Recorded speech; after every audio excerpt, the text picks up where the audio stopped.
Everyone grieves the loss of a loved one differently. For adults, there are support programs designed to help process a loss. When it comes to children, there's a void. Unresolved childhood grief can lead to depression, violence, substance abuse, and poor performance in school. Where do children turn for grief counseling? We discuss Ellie's Place on Newsmakers. Comprehending the death of a parent or sibling and the grief that follows can be overwhelming for a kid. It will forever be a life-changing event. A child will cope with death by either burying their emotions or acting out. That's why it's important to address the issue of death head-on. The question becomes how to do it and with whom. Joining me is Lori Balmer. She's the president and CEO of Ellie's Place. Susan Hartwell, executive director of the Student Advancement Foundation, and Sue Jandernoa from the First Steps Commission. Welcome, all of you. Thank you. Thank you. Great topic, and important to address in this community because apparently the resources are very limited. They're scarce in West Michigan, but there is a place in Lansing, and if people make the drive, they can help their children cope with these things. It's called Ellie's Place. Lori, I know that this is your baby. This is what you've been working on to bring it here in West Michigan. Well, I've merely been the listener and the advocate and maybe the implementer, but really it was two families that were coming to Lansing every week from West Michigan who got the ball rolling. They both had experienced a loss in their families, felt that the programming in Lansing was the right fit for them, and decided we need something in West Michigan. So they contacted me and said, how do we get this going? And then I took over and talked to wonderful people like Susan and Sue and other community leaders to find out, is this something that the community really wants and needs? And it's a resounding yes. What did you find in Lansing? What made this program seem to be the perfect fit? Well, the program itself is 21 years old. We were one of the pioneer organizations about 21 years ago who decided that this was a need.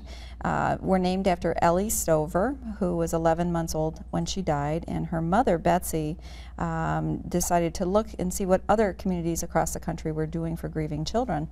And what she found with her friends is that there were only about 10 at the time. And they learned all they could from these organizations and said, we need this in Lansing. We have grieving children that deserve the support, and we can do it with a caring community.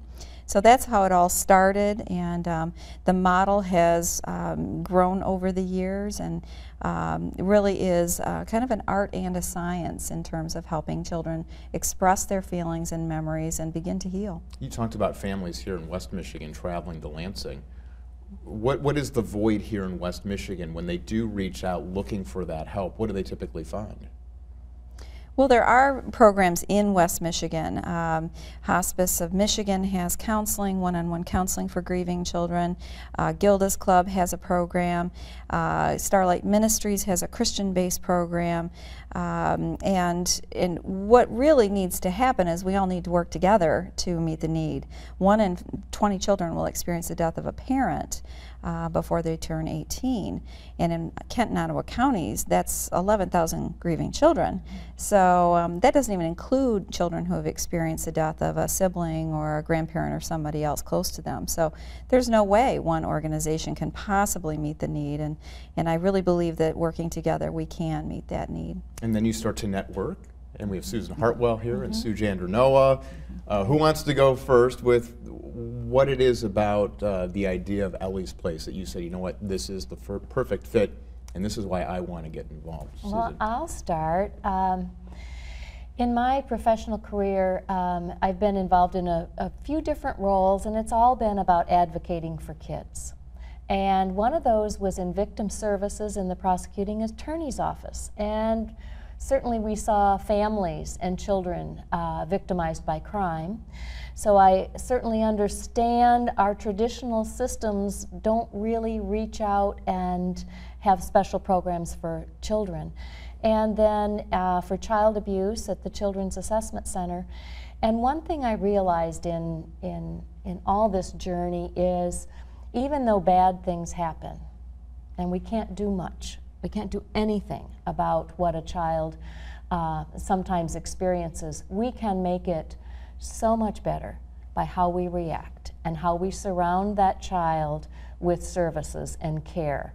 And this is just an area, I think, whose time has come for our community to really raise the issue of children, grieving children, and put our arms around them and help them through it. And Sue, you? Well, I'm very pleased to have a center in West Michigan that will be solely devoted to grieving children.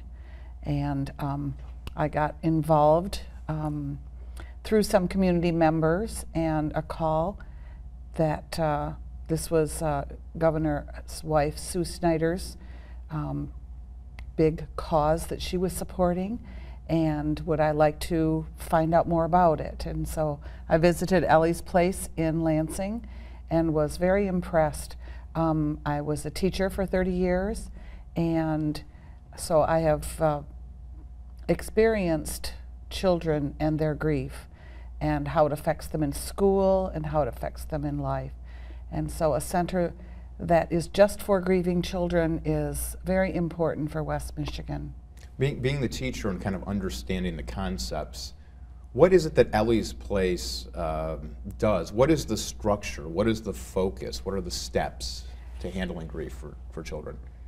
Well, I think the fact that it is grouped by age, so children are with other children their same age, and they work in small groups, and as opposed to maybe one-on-one counseling. They're actually with other children who are in the grieving process also. They might not all be in the same place at the same time, but they can relate to each other and they can talk to each other. And I think that's very important. What is it about death in this society? It seems like there is nothing that is taught, or when death happens, it's almost assumed that you just deal with it in your own way. But there really needs to be more than that. There needs to be support. Any idea why that is in our society? Well, I think it's generational. Throughout time, we have had very resilient generations. And the thought was, bad things happen and we move on.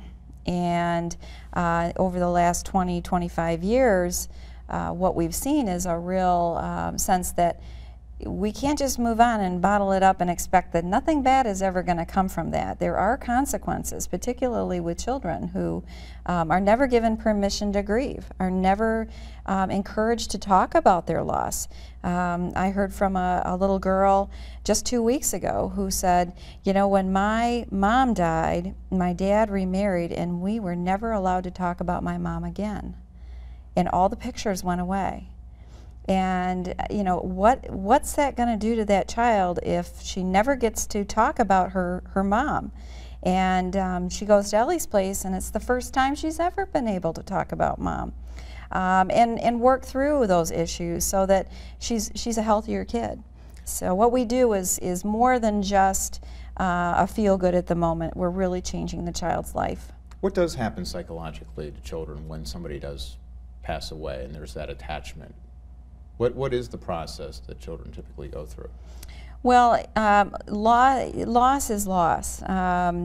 There's so many forms of loss, from divorce to incarcerated parents, even kids dealing with parents in the service, in the military. But there's nothing quite like a death where it's final. They're not coming back. And for young children, it's very hard to process that, very hard to understand the permanence of death, especially when adults unknowingly use words like passed away or went to sleep or not coming home. And never using the D word, the death word. So we have to be very concrete with children and help them process it and give them permission to grieve. What is the best way to go about that when that happens? How, you know, instead of saying going away or passed away, what do you do? What is the best thing to at least start the process? It's helping the child understand what death is, and that dad died. not Dad passed away. Cutest little boy said to his mom on the playground, he's running up and down this hill and into her arms, and on the third time down, he says, "Oh, I'm never doing that again." And his mother said, "Well, why?" And he said, "Because Grandpa went downhill very fast and then he died." Oh.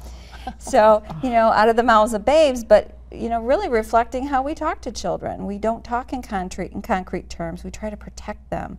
We don't want them to grieve. As parents, I remember there was a dead bunny in my front yard, and I quickly got rid of it before my 5-year-old saw it. And I think back now, that was done wrong. I should have said, this is death. It was an opportunity missed.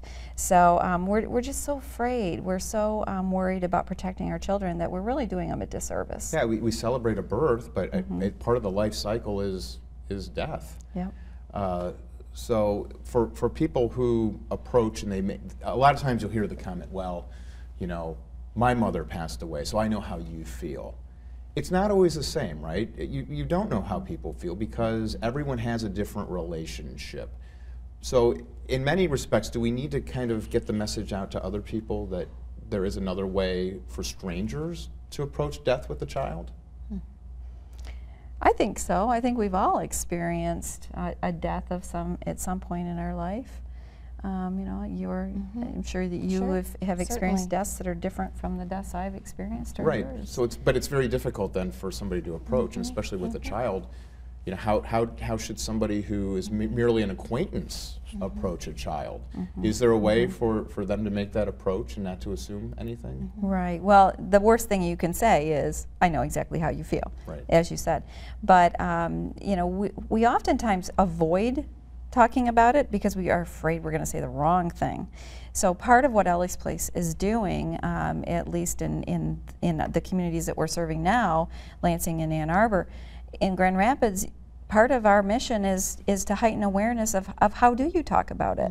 What tips can we offer to families, to teachers, to anyone dealing with a grieving child? What do I say? I'm terrified of saying the wrong thing. So let's give them the tools that they need so that the child doesn't feel like nobody cares. Let's be good listeners. More than what you say, it's listening. What are the outcomes when this is not addressed early on? We mentioned some of those in the intro. Depression, higher statistics of suicide, poor performance in school. What's some of the data that's out there that says this has to be done early on? There's many studies that have been done over the last 20, 25 years. Research is limited in terms of control groups, but in every study that's been done, they do show a correlation between unresolved childhood loss and poor performance in school and all those other things that you mentioned. So the key is really allowing the child to experience that grief and share that grief early on.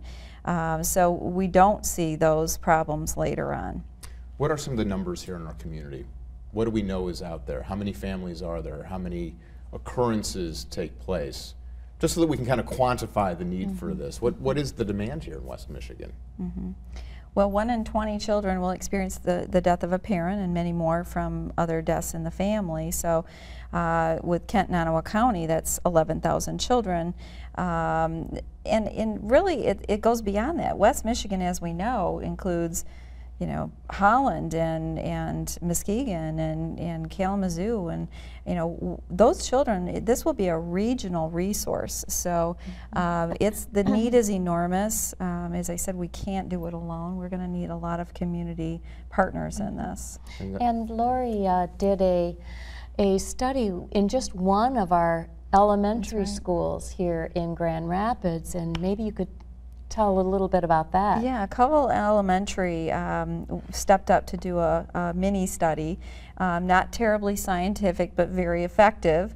3 questions directed to children, grades 3, 4, and 5, and the principals said to me, I'm happy to do this because I know that we've had some children experience a death, and I would love to find out how we can help them. And so we did the study, and about 65% of those that we surveyed had experienced the death of someone close to them, and that just blew her away. She said, I knew that we had some, but I had no idea how many. And that's one elementary school. One. So we know the need is great. I'm glad you mentioned that, because that's a hands-on statistic that is very real to that school and to the community. But isn't it interesting, and as an educator, it amazes me at least that this gets overlooked when we all know that death impacts kids. You've seen it before yourself. Yes, even in the classroom, you know, if a child experiences the death of a parent, the other children are very empathetic and for a couple of days, and then kids just move on. And that child is pretty lost for a significant period of time. So the opportunity to be around other children who are also grieving gives them a real place to express it, and tools on how to deal with what's going on in school, what's going on at home, and the fact that not everyone, even in their own family, is going to deal with grief the same way, and that, you know, they're all going to be at different points, but if they understand the different stages of grief, and then they can recognize, you know, well, my brother is still, you know, at this stage of grieving, but I can see my mom is getting better, and just from their own experience and their own dealing with things in their sessions is just going to help them tremendously. Is it the idea that adults will say one of two things? You know, adults will say, "Oh, they'll forget about it," but on the flip side, I have two little girls. They're sponges. They don't forget it's amazing. They don't forget anything. So is that what we're really dealing with here? Yes, and they also might feel like they're better.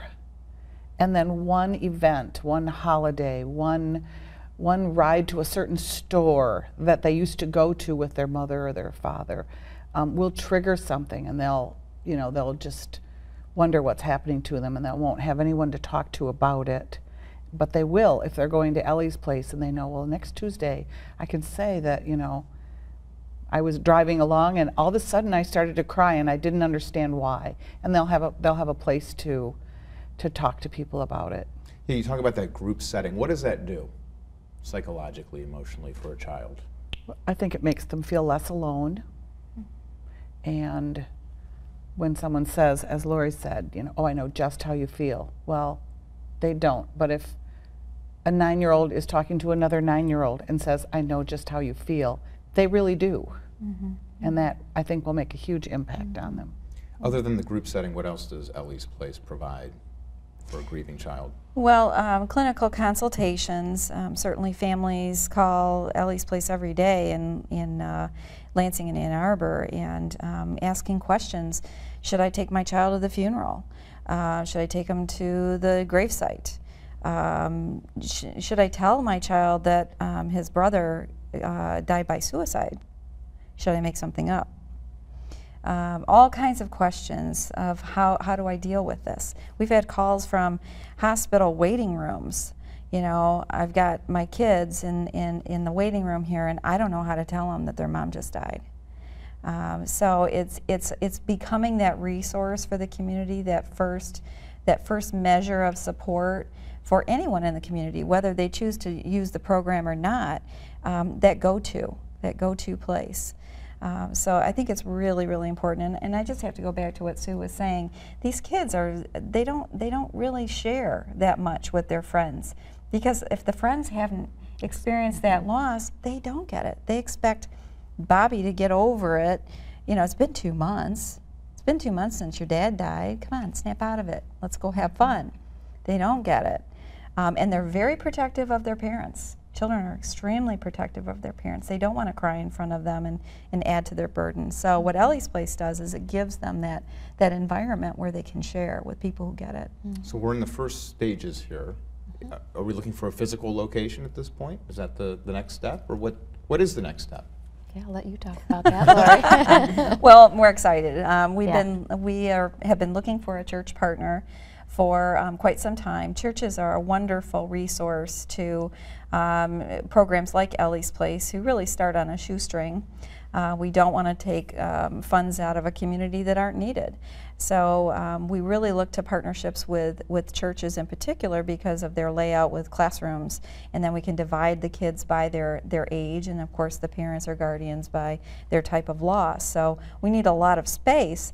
And without a great budget, we do count on community resources like churches, and we're really close to a partnership with a church that wants to provide this service to the community. So no announcement here.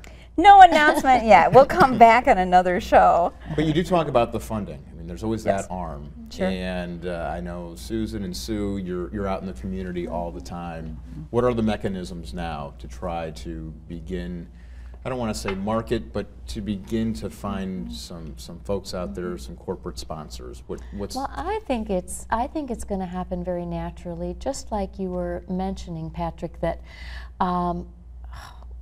why haven't we done this? I mean, once you talk about children's grief and you realize the numbers and you realize the importance of grief support, it's I think our community is just really going to step up. And want to see this happen and want to be involved. And the model is very inclusive, using a lot of volunteer help and people to give what they can. And as Lori said, to make it as reasonable of a cost to provide the services. So personally, I think it's going to happen very naturally from the ground up as individuals and companies and some foundations decide they want to help support this. I'm very confident that the support is going to be there, and that support is not just going to be financial support. It's going to be people wanting to get engaged. Who are the, I guess, the medical professionals that we bring in? Who are the psychologists, the psychiatrists who fill that void? Are there specialists in this field? There are. We employ social workers who are licensed, master's level, to train the volunteers and to oversee the programmings every night to ensure quality. So that is a key component of what we do, and we measure outcomes with the children, as I mentioned. And so certainly professional social workers, and most of the social workers that we do tap have had experience with a group setting with children. So it really is a good fit for them. But we also rely on community therapists who we can trust to refer some of the kids to who may need that one-on-one support too. We can't do everything, and we're not, you know, the silver bullet to every child's needs or every family's needs. But that's certainly the kind of professional that we look for. You look at some of the medical institutions here in town. Van Andel Institute, it's a destination for physicians. Spectrum Health has become a destination for physicians. Big picture, what do you hope to accomplish here? Do you hope to bring in some of the great minds in the field? Yes, and we actually already have. Michigan State University, the College of Human Med, has already jumped on board. So has Helen DeVos Children's Hospital. They've got fantastic bereavement specialists there, and Dr. Fonner, fantastic supporter. Metro Health, I've had several meetings with leaders there who want to get very involved with Ellie's Place as well as St. Mary's we're talking to. So I think physicians, nurses, bereavement specialists in the medical areas, they all get it. They all get it and want to see this happen. The blue ribbon that you're wearing on your lapel. Yeah, well, this week was special. National Children's Grief Awareness has been something that was started nationally a few years ago. So, you know, wear blue, and it just heightens awareness. Oh, why the blue ribbon? Well, I'm glad you asked. So, you know, it's an old concept, obviously, but it's working. And we do need to heighten awareness, not only in this community, but nationally. So many people don't understand that it is an issue. If it hasn't struck your family, you might not think about it. And we need to think about it. We need to be aware of our resources in the community for the referrals. And hopefully Ellie's Place will branch out nationwide at some point. I'm not so sure about that, but there are wonderful organizations throughout the country, a lot like Ellie's Place. So I think we're going to concentrate on Michigan. All right. Lori Baumer, President and CEO, Ellie's Place, thanks for being here. Thank you. Susan Hartwell, you're the Executive Director, Student Advancement Foundation, thank you. And Sue Janderno of First Steps Commission, thank you for being here. Thank you, Patrick. Thanks. And thank you for joining us. We'll see you next week.